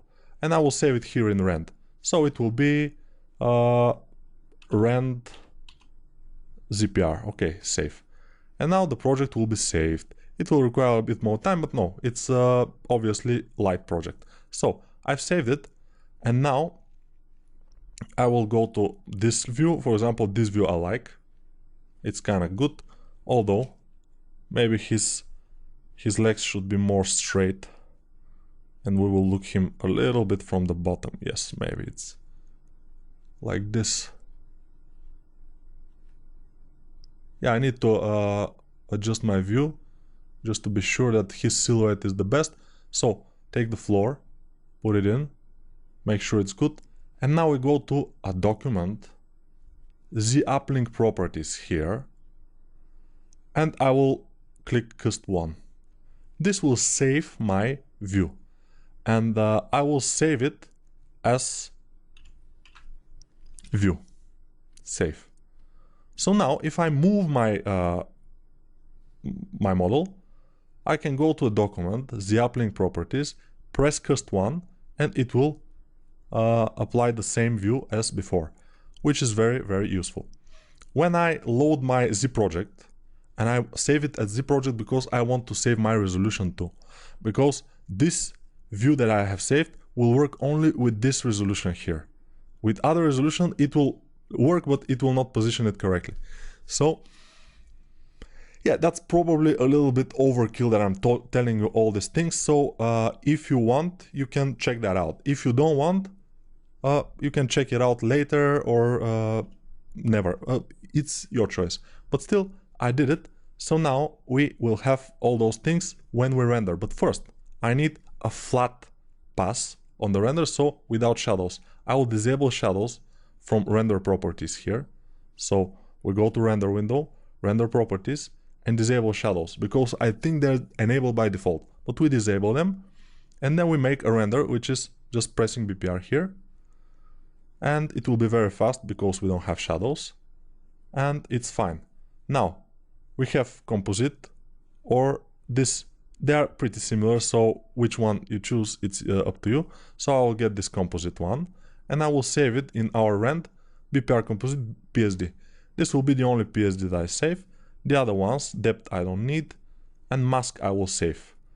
But mask I can save it every time. I will change it to TIFF. That's just my preference. You can save as PSDs, no problem. Save. And then we don't click on the area here because we may change the view like I did. We can go to Cust 1. We need the same view, exactly. So you will be better to check this out, because if you change the view, you will not be able to do the same things. So shadows and ambient occlusion, I will turn them on. Ambient occlusion, I will make sure that it's 400 resolution. I will even increase it a bit, 5.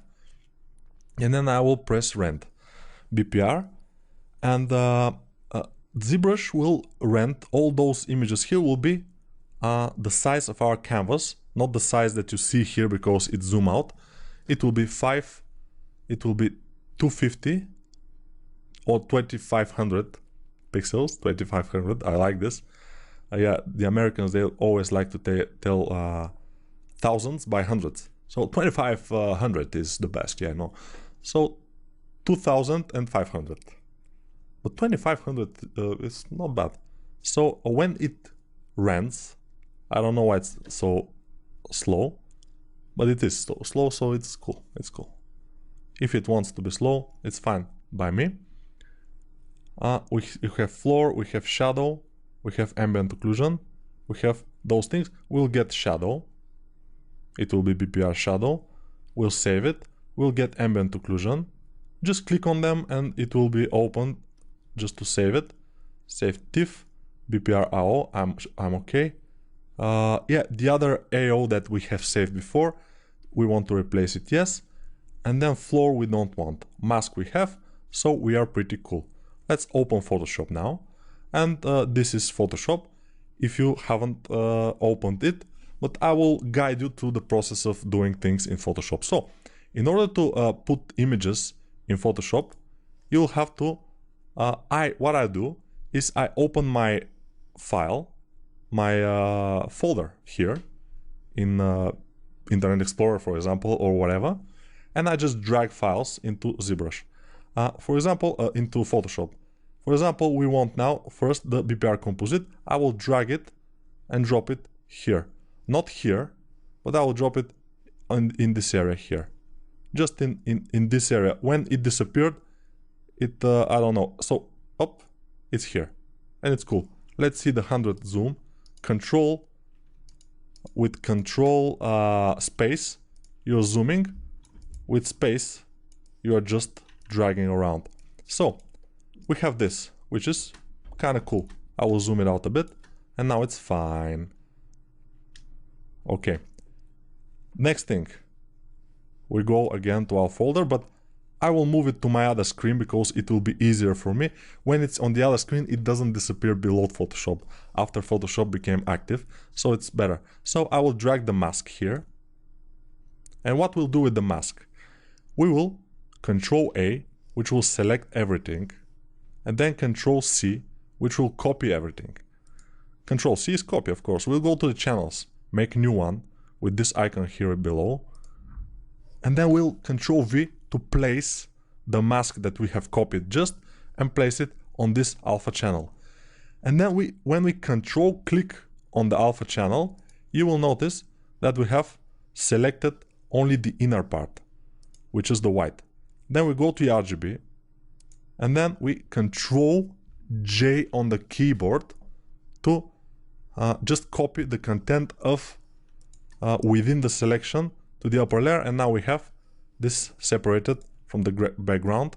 Very good. Claps, thank you. Yeah, that's what we do with the mask. We can disable it or close it. We can go to the shadow, put it here. Very good shadow. But the shadow will proceed a little bit with cautious there. We will Control A, Control C, which will select everything and then copy it. Control A is all, select all. And then we will make a new layer by pressing this little button here. And then we will place the mask in this layer.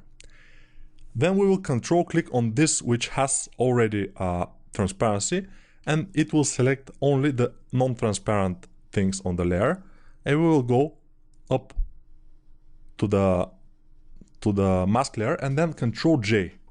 But we will keep this one down. What we'll do with it, we will go to this brush, magic wand, which is W, the short key, and we'll click to select only the white areas. Then we'll click here also, because we want to select only the white areas. And since our tolerance is pretty big, 23, we are selecting parts of the model too, but we don't care that much. So we'll press delete, and we have deleted parts of the mask, so it looks like this now. but this is only for the floor. It's not for anything else. So we'll put it below our object, below our guy, and then we will make another layer, which we will drag below everything, and we'll fill with some color. For example, a little bit like maybe like this. How to fill with the current color. So I selected the color here. How to fill the layer. Alt delete is filling the layer with this color. Then we'll go to this layer that doesn't look like anything, and we will make it multiply. You see, we can preview the things, but multiply is the best for us. And then I will press E on my keyboard and nothing is happening, which is very strange because it has to take us to the brush, the eraser. E is eraser, but since I'm recording, sometimes those shortcuts aren't working. This is what we need. Then we put our model and suddenly it has shadow. We of course can adjust the opacity here of our shadow because we are on that layer. We can adjust it so it's a little bit not that visible, and we are good. Now we go to the layer of the shadow itself, which we can again make multiply, and now you will see shadow on the object. Now you see the mode is here. So this is normal, which is normal. This is multiply, and this is multiply because it is shadow. And the top, since it's too much shadow, I will just lower the opacity of it a bit, like this. Then what I'll do, I want to try something here, but let's continue in the next video because we are out of time for this. And save your files often in Photoshop, in ZBrush, save it. Don't let the program beats you, because sometimes every program crashes and sometimes they don't make saves automatically. But Photoshop is very good with this these days, ZBrush also, but sometimes, rarely, it's good to save. So, see you in the next video, of course. Okay, let's check out what we have. We have this model now, we have it in Photoshop, we have it with background, we have shadow and floor shadow also, but we don't have ambient occlusion, so I will now insert the ambient occlusion, drag it here, it will open, and then there is another way to add it into our composition. We'll just grab it here, but we have to be on this tool here, cancel. So grab it, drag it, and go to the tab here, then continuing to hold the mouse or the tablet, drop it here but with shift pressed. If you just drop it, it will be like this.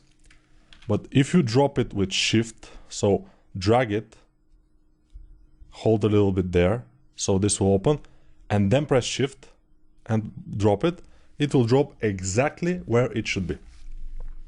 So yeah, assuming that they are the same size, and they are. So I will control click this here, so we'll have this selected, then control J. Then I will delete this by dragging it into the garbage bin, just drag it there. And now we'll have the ambient occlusion layer, which I might need to colorize a bit, because now it's black and white, and when we press multiply, not bad, not too good. Overlay, a little bit too much. So you have to avoid this kind of very white areas. For example, here and here, and all those like burned out areas, it's not good. Even if we dial down the opacity, they still are a little bit like off, they don't look good. So what we'll do is multiply, and let's turn it off and on and see if it's good. It's a little bit too dark with this ambient occlusion. We might get the opacity a lot down, but first let's make it color. How? Normal first, so we can see what color we can make it, and then we go to image, adjustments, let's play with hue saturation, and in order to make it color you need to press this, click here, colorize, And now it's this kind of blue color, which I don't want. I want it to be a warmer color, so I will move the hue layer, but with the tablet. Yes. So let's go to this and then make it more saturated, and I think it's okay. And let's now make it multiply, and now you see it's a little bit too saturated, probably. Control U is showing us this, so let's desaturate it a bit, not too much. This we won't touch it too much. This one is off limits. Okay, for this, so a little bit of saturation, it's visible. And now, okay, and now opacity down to, let's say, like 40%. It's maybe a little bit too much yet, but whatever. Now I will take our normal layer, I will duplicate it because I want to have a backup copy, and I will press Ctrl M, and it doesn't work because of my things, but Ctrl M is basically curves. I will open curves, and now I will go, if you'll see curves, this bottom part, if we press here in the middle, we'll press a point. If we move this bottom part down, it will increase the strength of the shadows, and this will increase the strength of the light parts, you know, like this. But we don't need the shadows to be increased, so I will move it up. And basically, if you want to delete a point, you just drag it to the top and it will be deleted. It's very easy. So this is the now, and this will be a little bit more vibrant colors. Yeah, I think for a cartoon render like this, and this circle is because I'm working with my tablet. I should work with my mouse. It will be a little bit better. But let's see. Yeah, we have to be careful not to burn the dark areas to be too dark, and not to overburn the light areas to be too light. So we have to make some kind of a middle decision.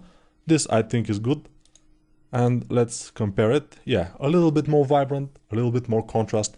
It's cool.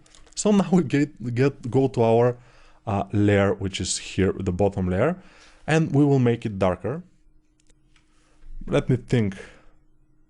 Okay, let's make it a bit darker from here.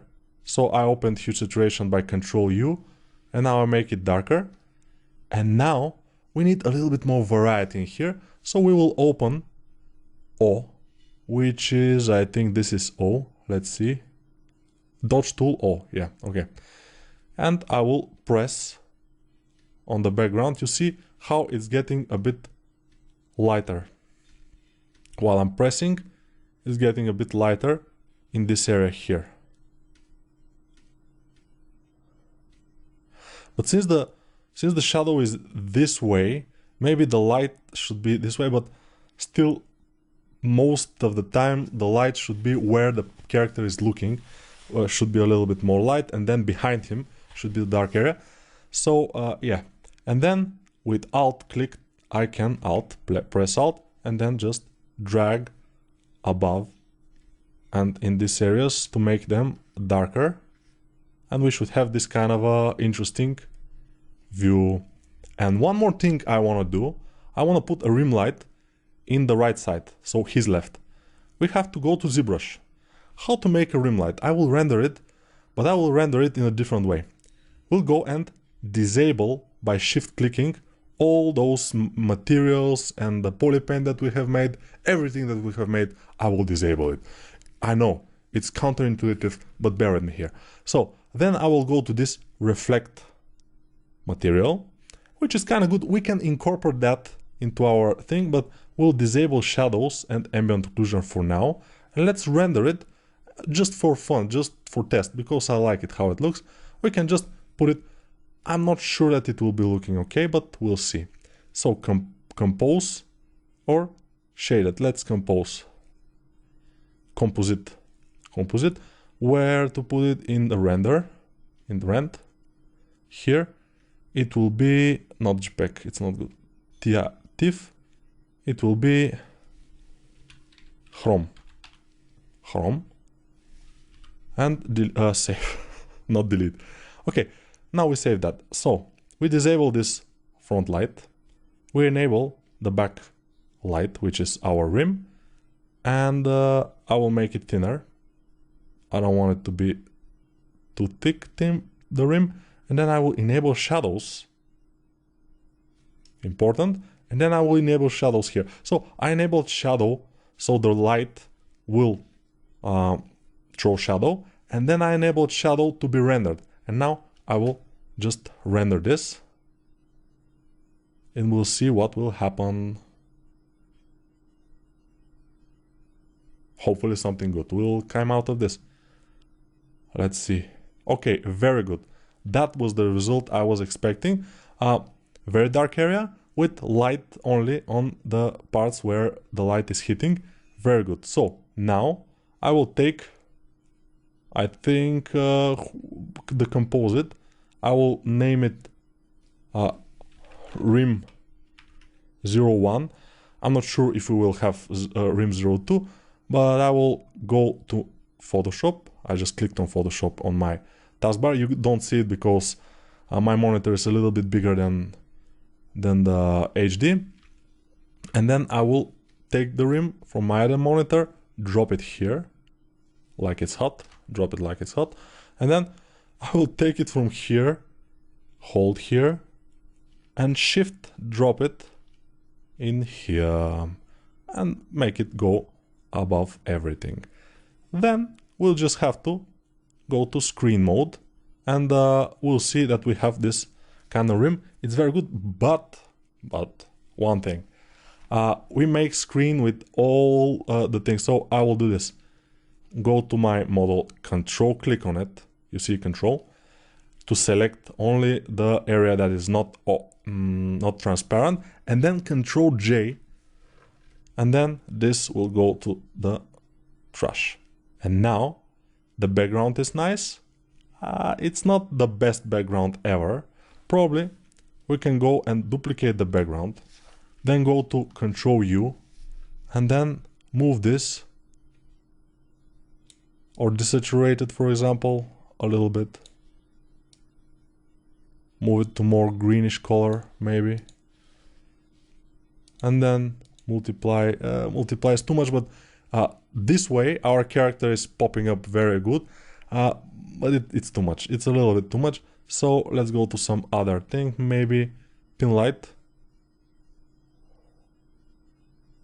Or just color. But it's normal. Normal is working also. So I will see. You will have to see if this is good color or this is good color. Which one is better? Maybe we can blend by taking the opacity down for the top layer. But I think a little bit more desaturated is good. We can always change the color of this layer by going to this kind of adjustment layers. I think this was the adjustment. Let me see. Hue saturation, yes. This will be adjustment layer. If we click with Alt, it will be only for this layer. So if I open it, it will be opening here, and I can, see the rim light, only the rim light.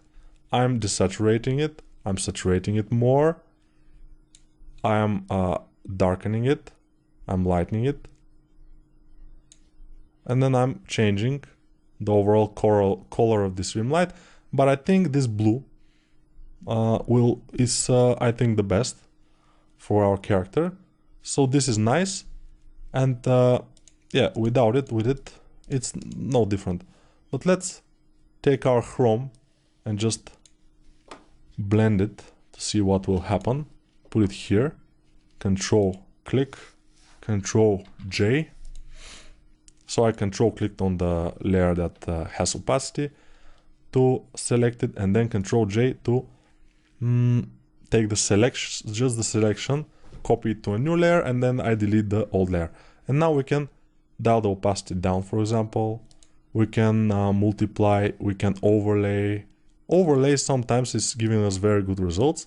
This time is not exactly the case, but we can go to I'm just experimenting. We can change the color, for example, to something like this. Saturation down, maybe, who knows. And then we can dial the opacity down to almost non-existent. So, yeah, I'm not sure that this is a good idea, since he's a character that is drawn. Let's increase a little bit the shadow, maybe, to give him a little bit more interesting look.